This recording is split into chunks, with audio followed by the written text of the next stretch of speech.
Hey everyone, it's Josh from Church Online in Asbury Park. Thanks so much for joining us today. Well, we're going to continue in our series, Resilient, looking at the life of Joseph the Dreamer. And today, we're going to be looking into the pit, and we're going to be looking at what God has for us in the detours we face.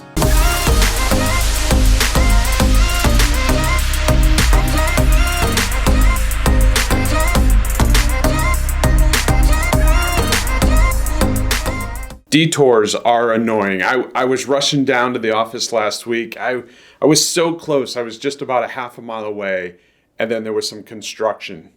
You know, they detoured the traffic around this intersection, and it just felt like it took forever, and it was really annoying to me. I had planned to leave the house at a certain time, to get to the office at a certain time, to do what I had planned to do that morning, and one simple detour threw my whole plan out the window for the morning. I was late, and it just felt like I never recovered for the whole day. Well, football season starts this weekend. It reminds me of my high school days when I had dreamed to play college football. I had a plan, and it seemed like everything was falling into place. I did all my college visits. I reviewed all my offers and my options, and I was ready to go until the last day of high school in my senior year. I was playing in a basketball tournament in the school gym, and I went up for a rebound, and I came down, and I ended up dislocating my kneecap. It was nasty. I'm not going to lie to you. It was terrible, and it just doesn't sound terrible. It was terrible. It was the worst thing that has happened to me, and there was so much pain. And the worst part of it is my kneecap stayed dislocated for a few minutes. I was in so much pain, and just even talking about it right now just makes me cringe. Well, I ended up somehow popping my kneecap back in. I don't know how it happened, but when I did, it broke these little bones underneath my kneecap. Well, my dreams, my college football dreams, they slipped away. I ended up having, a big surgery, and I was on crutches for many months, and even after I healed, I was just never the same. Months of rehab and physical therapy, I never felt secure with my knee. It kept slipping, and so it was. My football playing days were gone. I wasn't expecting that to happen. I got to be honest. I had plans for 4 years of my life, and in one simple moment, everything changed. It was a detour I wasn't expecting to face. And so I remember saying, what do I do with my life now? I think each of us have these moments along our life's journeys where the unexpected happens and we are forced to pivot quickly. We face life's detours that, we were not prepared to face, and they just come upon us really quickly. Ever been there? How about an unexpected job change? Maybe even an unexpected pregnancy, an unexpected loss, unexpected family news, or unexpected health crisis.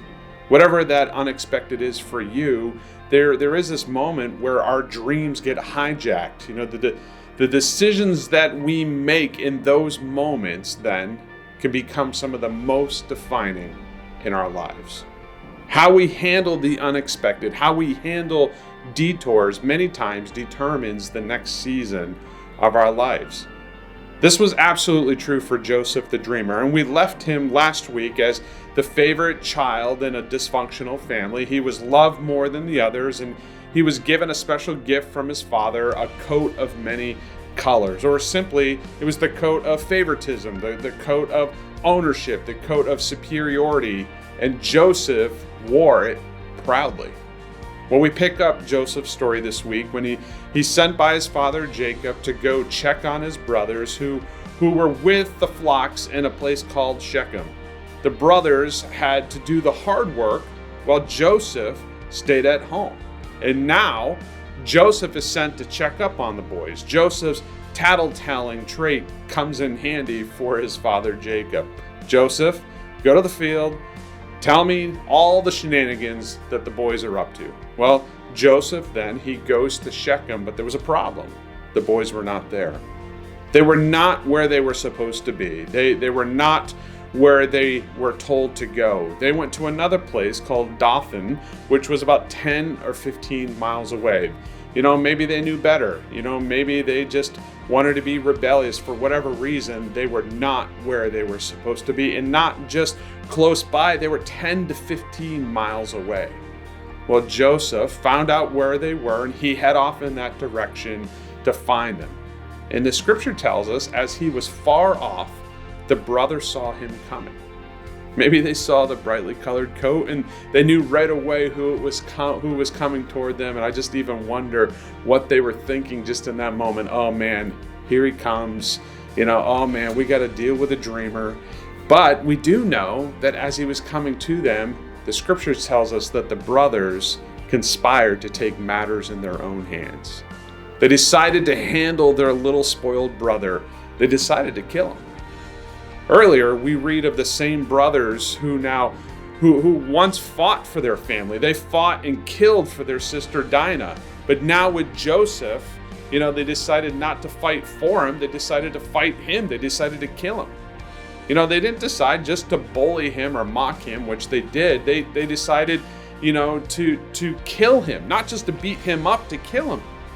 The group wanted to kill Joseph first, but their brother Reuben suggested, maybe we throw him into the pit first. And he got all the brothers to agree to this, maybe in a moment to kind of spare his life. So when Joseph arrives, he was bullied and he was mocked by his brothers, and he was cast into this empty pit. They tore off the coat of many colors, the sign of their father's favoritism, and they threw him into this pit. And then the scripture says that the brothers sat down and enjoyed a meal. Just imagine that for a second now. They did all of this. They had a meal while their brother was in an empty pit. And now if we just skip ahead to Genesis big 42, little 21, it tells us when the brothers eventually confessed their sin, it says they acknowledged they heard the cries and pleading from the pit, but they ignored him. They ignored Joseph as he cried from inside the pit, and they just had a meal, kind of maybe laughing and joking about the whole situation. Well, then the brothers decided instead of kill their brothers, maybe they should make a profit. And this kind of came to light as some Ishmaelites were coming, some traders were coming toward them, and they decided, maybe we should just sell him and make a profit. Why should we just kill him? Let's get something for ourselves. And it's interesting that the Ishmaelites would have been descendants of their great uncle Ishmael, the other brother of Abraham. So the plan was hatched by one of the brothers named Judah. And it's interesting, Judah would later become an ancestor of the Messiah, Jesus Christ. So now just imagine, Joseph's relief when his brothers come to the rim of the pit and, they look down in and maybe they even lower a rope, down to pull him out. However they were going to get him out of the pit. And you can just almost, picture it happening like, Joseph saying, the fun is over, it's just a prank, my pain, is no more. Ha, you guys got me. He must have just been thinking that his life was now being saved as he's pulling out of the pit. But instead, he was sold for 20 shekels of silver. That would have been 2 shekels for each of the 10 brothers. Not only now was he mocked, not only was he left crying for help in the pit, he was now being betrayed by his own family. Just to imagine for just even a second here his emotional state when he saw the silver being exchanged and the looks on his brothers' faces. Slow this part of the story down in your mind and just see what is happening. Picture what's happening here. This detour is a defining moment for Joseph. It is forever printed on his heart. It's forever printed in his mind. It's forever printed in his life. Joseph was carried off as a slave while his brothers profited over his pain. Now Joseph remembered the exchange of silver, and we know this, that it was printed on him because he used this later in his life with his story with his brothers. So now the brothers, they had to complete the lie. They had to tell their father Jacob. And so they went and told Jacob that, Joseph was eaten by a wild animal, and Jacob was, he was distraught. He was beside himself. And the scripture says he tore his clothes in grief and he mourned for his son for many days. When Jacob sent his favorite son Joseph away to check on his other sons, he probably never thought it would be the last time he saw Joseph. Maybe a detour for sure in Jacob's life at this moment. One of the driving factors of the brothers' hatred for Joseph was, Joseph's dreams. The dreams that Joseph would, be their ruler, and now those dreams are dead. They handled things in their mind. They put it to rest. They would never have to deal with that anymore. And I wonder if Joseph was thinking maybe similar thoughts as he was being dragged off as a slave to Egypt. Like, God, what about these dreams I had for my life? What about those? What happened to those? Are they ever going to happen? They must be dead as well. Well, a detour. Not a change in the promise, not a change in the dream, but maybe a detour on how Joseph thought it would all happen. And one of the greatest lessons we can take from Joseph at this point in his story is that many times we focus on the action, the terrible situation. But our true faith, our true character is mostly gauged in our reaction. What Joseph faced at this moment in his life was terrible. And it could have been easily the end of his story. He could have shrunken down, faced life as a slave, and just given up. The action was terrible.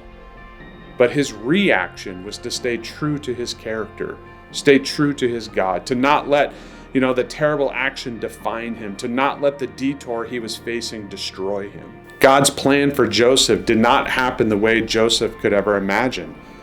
God used the pit to get Joseph to the right place he needed him, which was Egypt. God's plan was not done for Joseph. He needed the pit to get him to the place. Life's detours can be annoying, but they also can place us at the right time and at the right place for God to do something amazing in our lives. I couldn't play football anymore, but because I ended up not going through with my plan, I ended up going to a different school at the last minute, and my life changed so quickly for the better. So many things happened to me in such a short period of time that changed my life that, I met my future wife. I had a new personal experience with Jesus Christ, and my life was set on a new path that has led me to where I am today. If I ended up with my plan, if the detour never happened, I'd probably be living a much different life. And at the time, the knee thing was terrible. But I thank God now for that detour because it's completely changed my life. What detour are you facing? Maybe God needs to adjust your direction to get you to his destination. Romans big 8, little 28 reminds us this. And we know that for those who love God, all things work together for good, for those who are called according to his purpose. All things work together for good. I just wonder what that means for you today, as you might be navigating a detour, as you might be looking back at a detour that happened in your life that is still painful. And just remember that we are called according to his purpose. And so all things work together for his good. Maybe your detour can be an opportunity to give God glory.